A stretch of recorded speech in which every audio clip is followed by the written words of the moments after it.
8 দিনে সারা দেশে যৌথ বাহিনী অভিযানে গ্রেপ্তার হয়েছে শীর্ষ সন্ত্রাসী নিষিদ্ধ ঘোষিত সংগঠনের সদস্যসহ ৬৯ জন অপরাধী। জব্দ করা হয়েছে 10টি আগ্নেয়াস্ত্র, গোলাবারুদ আর নগদ অর্থ। এছাড়া শুধু সেনাবাহিনী দেশের ৬২ জেলায় ৩৩,০০০ পূজা মণ্ডপে নিরাপত্তার দায়িত্ব পালন করে। দীপু শিকদারের রিপোর্ট। আইএসপিআরের দেওয়া তথ্যে উঠে আসে গত ২৫ সেপ্টেম্বর থেকে ২ অক্টোবর পর্যন্ত সারা দেশে যৌথ বাহিনী সহ সেনা তৎপরতার চিত্র। জানানো হয় এই ৮ দিনে রাজধানী, বিভিন্ন মহানগর আর জেলার এলাকাগুলোতে চলে অভিযান।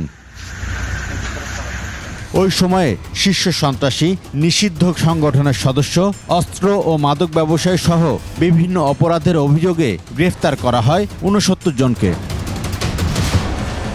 10টি আগ্নেয়াস্ত্র, গোলাবারুদ সহ জব্দ করা হয় বিভিন্ন ধরনের আলামত। এদিকে পার্বত্য চট্টগ্রাম সহ দেশে ৩৩,০০০ পূজা মণ্ডপে নিরাপত্তা নিশ্চিতে দায়িত্ব পালন করেছে সেনাবাহিনী। পাশাপাশি শ্রমিক অসন্তোষ নিয়ন্ত্রণেও কাজ করছে সেনাবাহিনী। দীপু শিকদার, ২১ টেলিভিশন, ঢাকা।